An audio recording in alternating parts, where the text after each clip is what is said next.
A lot of people have been telling me that they're determined to come out and vote in the coming general election. Some of them, however, are not on the voters list. Well, this Saturday, the EOJ, the Electoral Office of Jamaica, are opening their offices island-wide to facilitate persons who want to register to vote. So come out and get your name on the voters list by going to the EOJ office most convenient to you and registering to vote. And remember, when the time comes, X beside the head. If you trust Jesus, type amen. Jesus promised if you believe in him, you have eternal life. Thank you, God. Amen. I'm in the constituency of the leader of the opposition. This is St. John the Southern. No, Nesta, that is not in my constituency. The area behind you in the photo is known as Board Villa, and it is in West Kingston. You couldn't even get that right with your little video gimmick. In fact, I reached out to the MP for West Kingston months ago for him to put in place dump site monitors for that space, like I have done in my constituency to keep areas like that clean and tidy, but he hasn't yet put it in place. And by the way, as far as my constituency is concerned, we have only been allocated 2 minor roads to begin with under Spark. The 2 roads that we chose to begin with under the project, including Collie Smith Drive, which badly needs attention, have been put on the back burner by you or those who report to you. So pull up your socks, man, and start behaving like a minister of government. They specialize in gimmicks. We specialize in real solutions. Now welcome back to another exclusive for live. Now blessing goes out to all my viewers and all my subbies, all my well wishers. Like, share and also subscribe if you haven't done so already. Coming up in today's topic and review. But one of the biggest criticisms of both parties' budget presentation, I heard it a lot for the opposition, but the government also did the same thing. They didn't tell us how much their initiatives and their tax givebacks were going to cost. So the opposition presented this basically a manifesto, and they never said how much it was going to cost. And so I heard a lot of criticism about that. But to be fair, the government party, the JLP, also did not tell us how much their proposals, well, it's more than proposals now, they've been presented, this is going to be the budget. They didn't tell us how much these initiatives are going to cost. And in all my years of covering the budget, usually when it comes to that section called revenue measures, there is a chart, there is a table at the end that will tell you how much the revenue measures are intended to cost or raise. Now, traditionally, when the budget is presented, we have had tax measures, revenue measures intended to raise revenues. So taxes going up, and there would be that chart telling you how much additional funds they're going to raise from these new tax initiatives. In the past 7 years, it has been the opposite. How much funds you are going to save, or how much additional funds the government is going to lose by reducing certain taxes, and they didn't tell us. And then the other thing we would like to know is, where are you going to get these funds from? Blessing and blessing my viewers and my subscribers. Thanks for tuning in to another exclusive for Hot Topic discussion and review. Now in today's update, here we have the financial analyst Kalina Reynolds giving her 2 cents on the budget debate.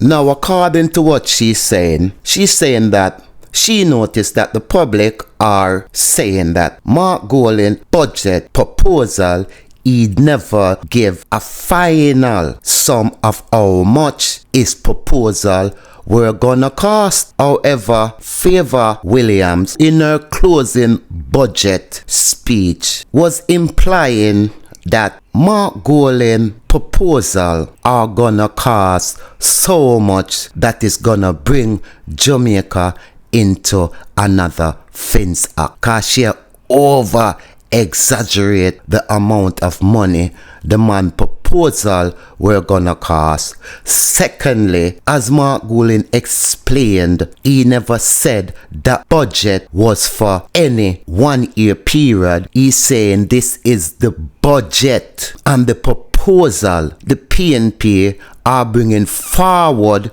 when we go into government. Now the Labour right them as usual run with it and want, blow this up outer content. Now, as Mark Golan says in the opening of this video, I be a gimmicks them go on with, but we are come straight. We ain't the lean thing. Now I'm gonna make you take a listen to Mark Golan, Dayton Campbell, Damion Crawford, and Julian Roberts explaining their proposal and the amount it's gonna cost. Going forward, and you were to inflate the expenditure projections for the coming year by the projected rate of inflation, which is 5%, and you take and you inflate that other than interest, which is not subject to inflation, and you just use the projected interest numbers, you will see that there's $36 billion of additional expenditure for the following fiscal year, over and above the increases that of 5% on what is being projected for this year, which is more than the coverage that we need to fund our 22 billion. So this whole nonsense, I can only call it nonsense, that our proposals are not credible, that our proposals cannot be financed, this idea of a FinSAC, which is just a bogeyman being raised by the Minister of Finance for political purposes, that is all nonsense, not Nogoso. Our plans are credible, and we will ensure that the fiscal rules are complied with. So I'm going to now go through the specific measures that we have outlined in our budget presentation and how we have costed them. I will take some of those. I will ask Damion Crawford, our Shadow Minister for Education, to speak to those that are specific to his portfolio. Julian will speak to some as well. So if I could have the next slide, please. Now in order for don't make this broadcast too long, I'm gonna play one at a time. In this video, I'm gonna play Damion Crawford, and the reason why I'm playing Damion Crawford because education is one of the opposition party strong policies, because I believe that kids are the future and there should be no limits anytime it comes to kids having good food for eat and getting good education within our educational system. Now listen to Damion Crawford break down his policies pertaining to education. In with the first, which is the 1 meal per student per day, and I will ask Damion to speak to that.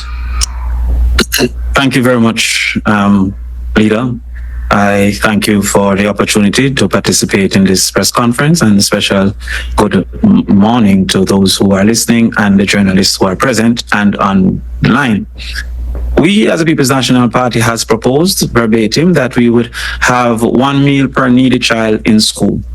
It is confusing to us that the Minister of Finance, the past Minister of Education, would posit that that number of needy children would be 400,000, when currently they propose to feed 167,000 children.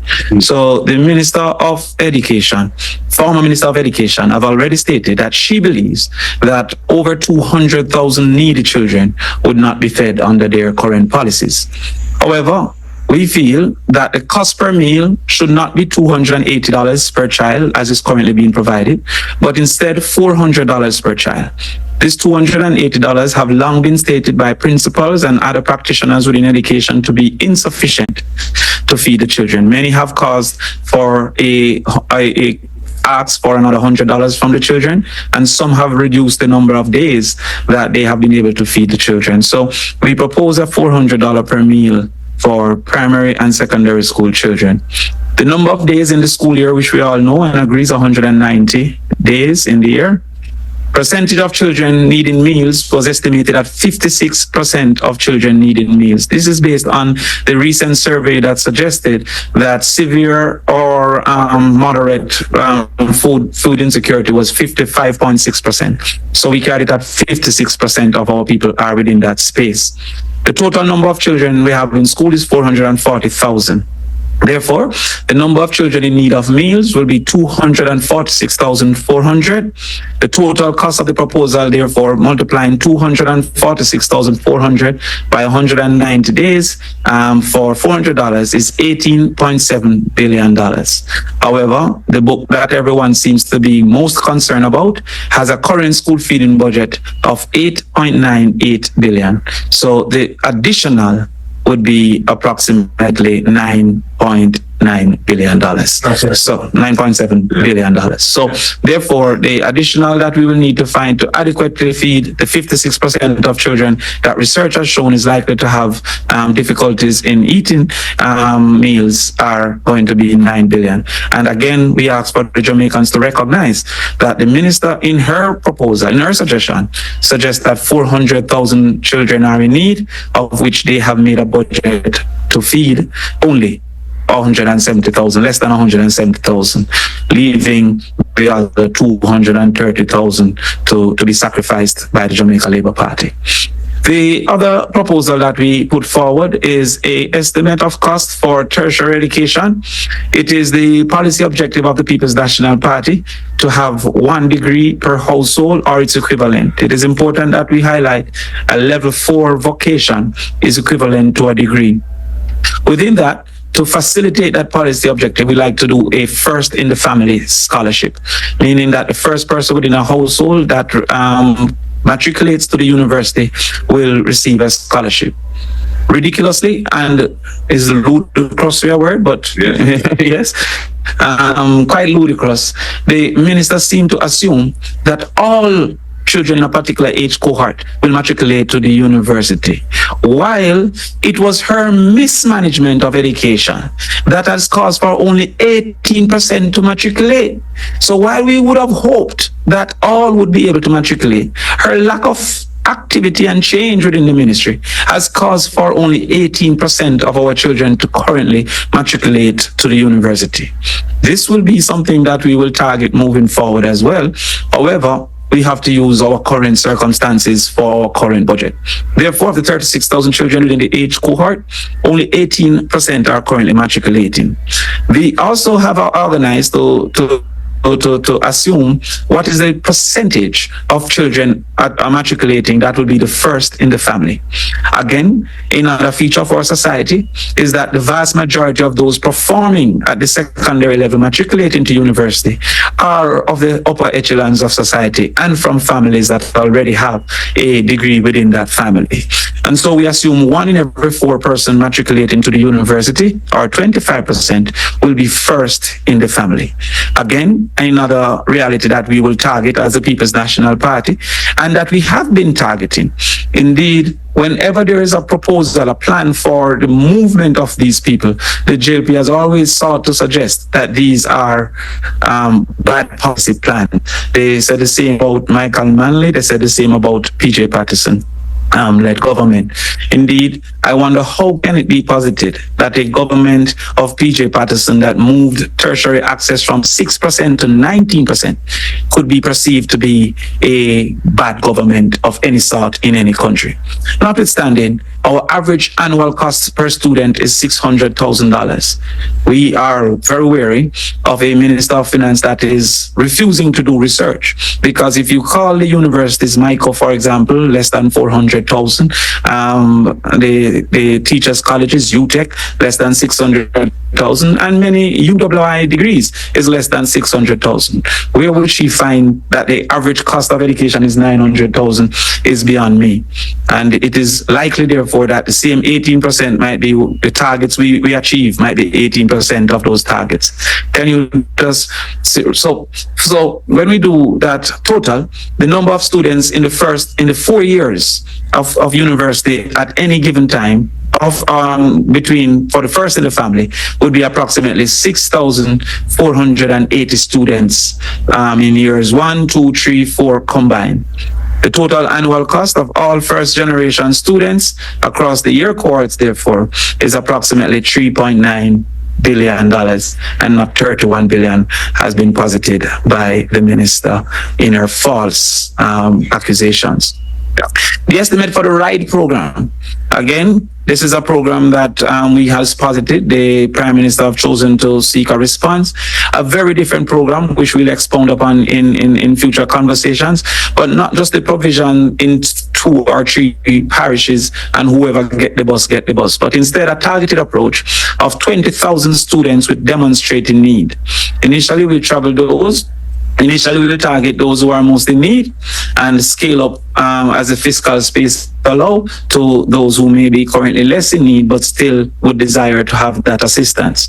So the current program that the government have is targeting 7,500 students. No wonder we have persisted to have an absenteeism ratio of approximately 24% in Jamaica. Chronic absenteeism is stated to be 10%. So Jamaica in its entirety is operating under chronic absenteeism. To help to fix that, we will target transportation, especially because we embrace school choice within this society. The subsidy is up to $2,500 per week, depending on the cost of travel, and each student gets the benefit of up to this amount. 38 weeks for school per year. The initial annual cost therefore will be $1.9 billion. Of course, we would subtract from that what they currently have allocated for the 7,500, as they will be incorporated in this 20,000 persons. Thank you very much. And I think that we have satisfactorily stated that education is the hallmark of the People's National Party. No, thank you, Mr. Crawford, for explaining your proposal and the final cost of your proposal. And I just want to say that children are the future. Food is essential. Transport for getting the kids back and forth to school is necessary, because if the kids them are the future of Jamaica, how can any government that are in power can object to spending taxpayers' money upon the kids them? Cause remember, them are gonna come be doctors, lawyers, teachers, and parliamentarian, prime ministers, and clearly you can see what the PNP doing. Them are gay average Jamaican youths. The chance that every household can have a degree within the household. We know, say, uptown youths them where go to school and stuff like that. Most of them parents them already have a degree in them family. So even though them go to university and stuff like that, we not go pay for it because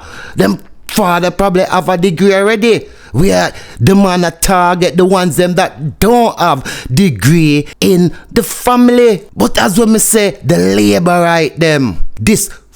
Listen, man, this woman favor William. She favor a man. She favor William. She look like a straw. We are come fight against the youths them for?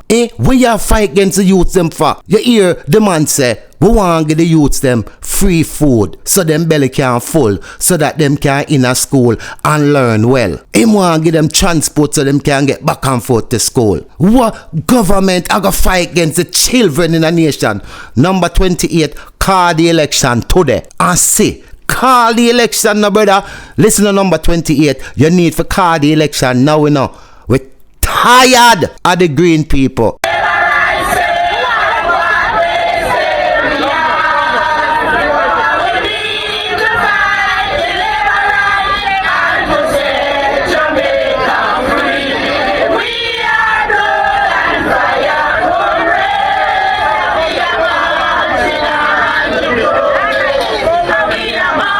Mr. Holness, wait till I catch you down at hell. Me and you. Because let me tell you something. I know you're not going to heaven. And for your sake, I plan to go to hell. So we shall meet.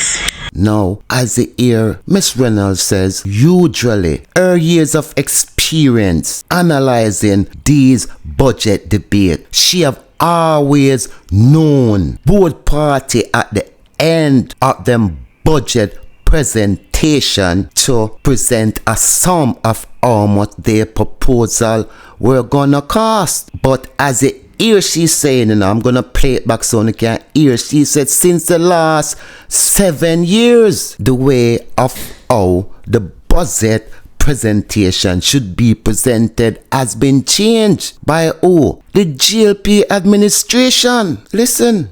We have had tax measures, revenue measures intended to raise revenues. So taxes going up, and there would be that chart telling you how much additional funds they're going to raise from these new tax initiatives. In the past 7 years, it has been the opposite. How much funds you are going to save, or how much additional funds the government is going to lose by reducing certain taxes, and they didn't tell us. And then the other thing we would like to know is, where are you going to get these funds from?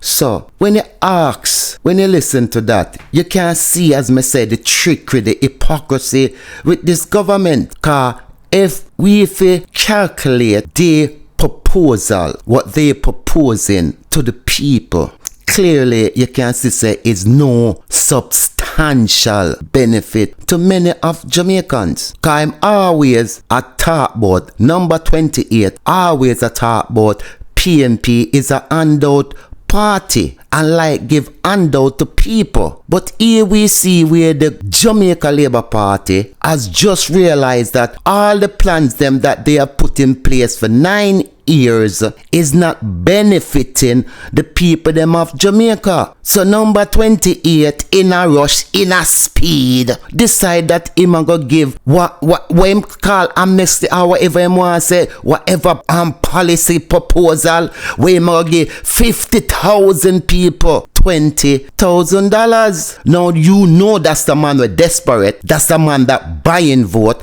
I try sweet up people with them look at 20,000. 20,000 is nothing, Angie Holness. That's not even £100. So you want sweet up the people them with a little temporary 20,000. What that can do for the people? Is that something foundational? Everything want to do for the people them is just a little temporary measures, you know. Look on your wife. If she feel ashamed, look on her. Look at out pan road, a patch up road. Just about at Mount Lebanon and onto St. Peter's. Right here, the road has been significantly eroded. Why? Work was done by the NWC and somehow was not repaired. And with the heavy level of rainfall, we have seen some significant damage to the roads, which requires our attention. So today, I must say thank you to all the men from St. Peter's and Mount Lebanon who have come out as a community to assist in making the road a lot more comfortable as farmers and commuters going to and from school and work are able to travel in a little more comfort. A patch road, these are the trickeries with them do and say, oh, they're doing good for you. What les sets, because these individual where in the community now want to come and I give them this and I give them that and I give them work for do and them a fix up the road and rate it. Uno should feel ashamed. All them man they them forget some beating, but uno gone out they gonna fix road.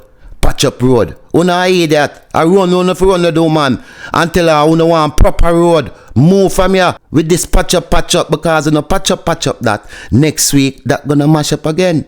I run with do man out our community until I say listen, we now come here to come patch no road for free. Uno for build a work program, road work program where people can get employed every day, where them can get up and go to work and know them are gonna fix road and get paid. Uno look at that. Uno make Juliet Holness come there, come walk on like slave, go on a little chicken back and dumpling for eat, and make uno patch up road, free labor, arms house them a keep up in Jamaica. What happened to a proper road work program where every nation have, where them employ thousands of youths every day get up a fixed road, a fixed pipe, a fix everything, and them know them have a permanent job? I thought that would have been a better initiative going forward in getting the roads condition in Jamaica properly sorted. That is the PNP plan, where they must say we're gonna have a proper work program, road work program, where we are employ thousands and thousands of young Jamaican youths to fix all of Jamaica roads them on a daily basis. So we won't end up with these atrocity. Cause you come talk about people can buy them new car and don't have them fitness check for 5 years. Where pan them the road there, the first year you drive your car pan them the road there, remember me tell you man, your car go in a shop.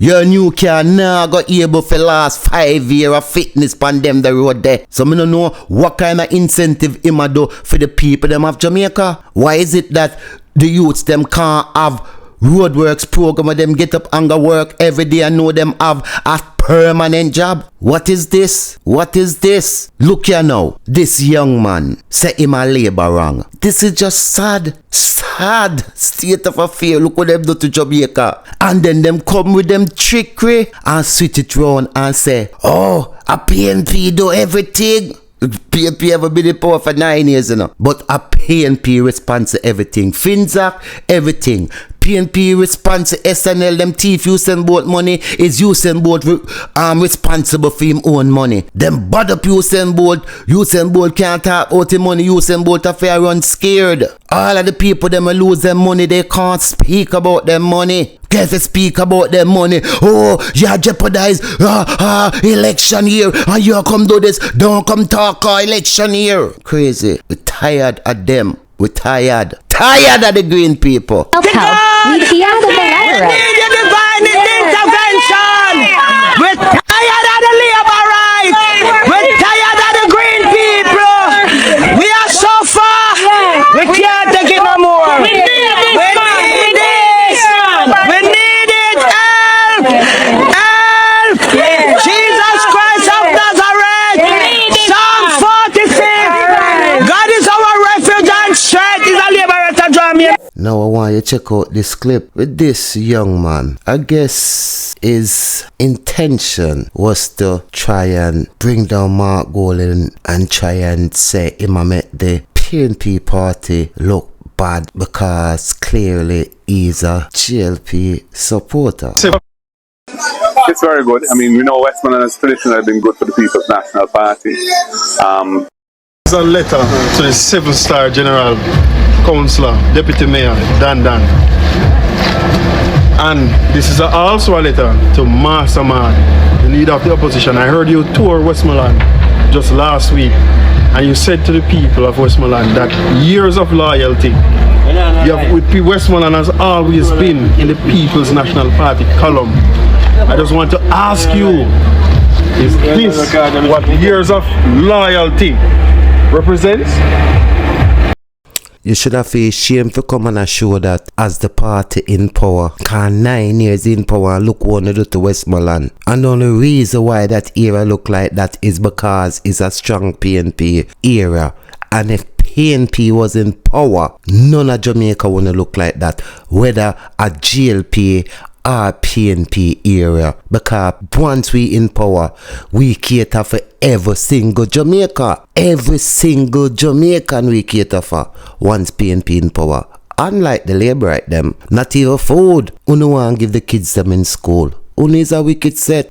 And you don't fool no one. Can you take a look on the green and yellow fence up there, so we sure know say that is a labor right living that yard right there, so. This is what years of loyalty represent. There's a vehicle trying to traverse over the area now, and it cannot come over to get to his house. I'm just asking, is this? No, my viewers, me have to wonder if this young man have sense, you know. Because I saw the labor right them stay, you know. Them just act like them take people for idiot. Because you go tell me, say, you are the government in power for almost 10 years now. And then you are gonna come look for me and tell me, say, is the opposition responsible for this? Make it make sense to me, no man. This is how stupid we are, that you're gonna tell me say you in power, you know, but yet still, because it's the opposition say this is them, one of them stronghold, you're gonna blame them for us, for your job what you supposed to do to take care of the road. What years of loyalty represents, right? I want to say to all the voters in Westmoreland that stay positive. We have only been in power for one term. Right? Let's dissect this clip now, cause maybe him don't see. And these are the stupidness I can't take with these. Look upon him, young green boy. Me no know wrong with him, you know. Because how can you blame the PNP for the condition of the road? You saying that the PNP is saying that Westmoreland is their stronghold. So how can the road be like that? But clearly, you haven't realized that the Jamaica Labour Party is in power for 9 years. And the PNP and the JLP party Jamaica doesn't belong to none of them while them in power. Jamaica belongs to the people. So whoever in power is responsible for all of the roads them in Jamaica, for take care of all of the people them in Jamaica. It doesn't have to do with no JLP or no PNP, you stupid boy. You know have no sense. Any government in power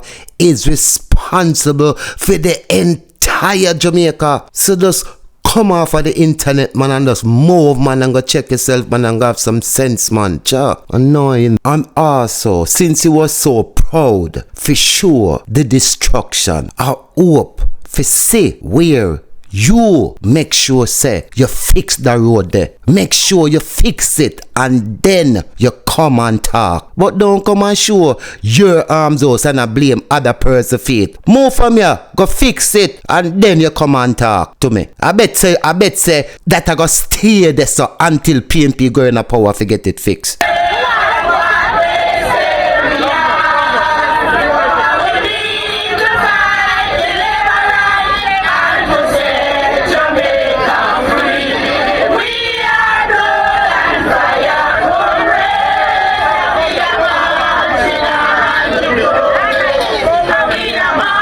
Mr. Holness, wait till I catch you down at hell.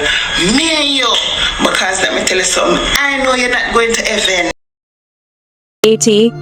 I'm going to read for you some excerpts from CIA's declassified files. Whatever you hear me say in the upcoming segment, I know me say so, and the CIA says so. Let's jump into it. This is the hot take. This week, a tweet from Erica Virtue caught my eye. She mentioned in that tweet that the CIA will be declassifying information on the CIA's involvement in Jamaica between 1976 and 1980. So, I got you. So I got some information from the CIA that's already available to us. Let's jump into it. Leading up to the December 1976 election, there was a wave of shootings and arson terrorizing the Jamaican population. It says that in 1976, there was a fire on Orange Lane. A group of 50 armed paramilitary gunmen burned a block of tenements to the ground. Survivors who attempted to escape were forced back into the flames. Documents and weapons found in JLP leaders' possession outlined a plan for a US-backed military coup before the elections. The source of this? Counter Spy, Volume 3, Number 2, December 1976. So go find it for yourself and know what happened in 1976. In 1980, there was an escalation of political violence in Jamaica. Let's look at what happened at the Eventide Home Massacre, May 19, 1980.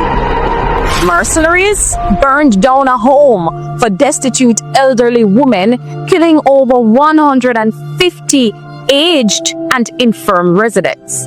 Edward Seaga, then Prime Minister, downplayed the tragedy, only expressing sympathy for JLP supporters among the dead.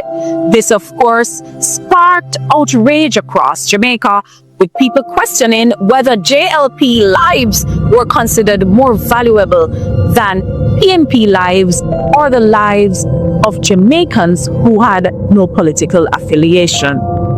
Just 2 months later, in July of 1980, there was the Greenwich Town Massacre. At least 5 gunmen attacked homes in Greenwich Town and Kingston. They kicked down doors and opened fire, killing 7 people. A JLP campaign vehicle was involved in the operation. Between June to July 1980, there was a breakout of violence again in Jamaica. A black mercenary army was trained in Florida, specifically recruiting Vietnam War veterans. In July of 1980, there was an M16 bus shooting. 2 men appearing to be repairing a JLP Jeep opened fire on a passing bus using M16 rifles. Following Edward Seaga's visit to the United States, there was an escalation of violence. While in the United States, Seaga predicted more violence in Jamaica. Upon his return, this prediction came true, with coordinated gunfiring increasing across the country. Gangs of young men who previously had no money or resources suddenly had jobs, paid $100 per week. Back then, that was a lot of money. Motor scooters, firearms, and the death toll by July 1980 had risen dramatically. By late July, over 350 people had been killed in Jamaica since the election was announced in February 1980. This sparked a burial controversy and the escalation of political violence. It took well over 2 weeks to find burial sites for the victims of the Greenwich Town Massacre. Residents in Tivoli Gardens, HALP stronghold, threatened violence if PNP victims were buried nearby. Funerals were moved to number 5 cemetery, Spanish Town, where grave diggers were attacked daily, requiring police protection. Church leaders had to intervene, urging citizens to recognize that political violence must end. What was the impact and the broader implications of this? The US actively supported the JLP's efforts to destabilize the country ahead of the 1980 election. Seaga's connection to the US became evident, with violence conveniently aligning with his predictions. Election-related violence reached unprecedented levels, leaving hundreds dead and intensifying political divisions in Jamaica. The psychological impact of political terror lingered, making this period one of the darkest chapters in Jamaica's modern political history. Now, viewers and subscribers, this is true. I lived through them days. I experienced, and I remember vividly them days when the Labourite, them Seaga, did all those atrocity unto the nation. But unfortunately for us, internet wasn't as popular as it is now. So when persons used to speak on those atrocity by the Jamaican Labour Party, they used to say a lie. But now with internet, everything is out there in the open, and believe it if you want, but the truth is the truth, and the truth have to be told. Hey, when it's the blood money, them probably want to come for me. Suppose me tell you about Seaga and the CIA. But them used to destabilize the economy. And how they say the order bringing guns at the valley. April 22nd, 1978. Jacob Miller, Bucky Marshall, Cardiff on a stage. Malik Malo, Manley and Seaga, them say face. But big you free them face. And then go check the names. Not even a year after in a 79. The murder crowd, they must have shot him 40 times. 1980s wild, me tell you in a March. The murder Buffy and New York, Jacob they did not crash. I tell you, after me you left but when you mess up, them they kill you. But the message be not big, but me say nothing much pop. I slip up when my list up when the things when them not pop, it's a stick. I know they brother, they should this a school now. Oh, you didn't miss social media. I need to you try to make a movie. It could be if you see people. I feel look up in the future. If you want woman, you will get abused. When she say nothing, no, they do.